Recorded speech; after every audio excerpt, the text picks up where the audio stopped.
ক্ষীণ কণ্ঠের আহ্বান। চেপে রাখা কথার কাব্য রাখতে আমি পারিনি, স্বজনের কুকথার প্রীতি শুনতে আমি চাইনি।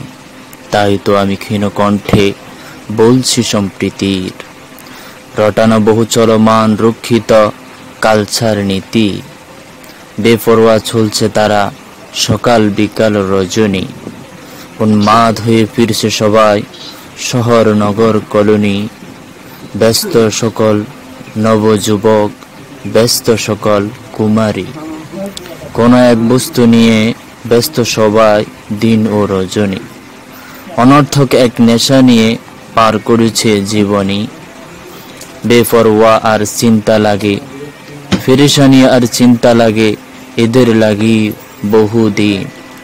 ফিরবে কবে এই যুব সমাজ, ফিরবে কবে নগরী, তাদের লাগি আজও বসা গরিব দুঃখী পথচারী। তোমরা হবে আগামীর উজ্জ্বল নক্ষত্র আর তারকারাজি, তুমিই হবে দেশ ও জাতির একজন প্রতিনিধি।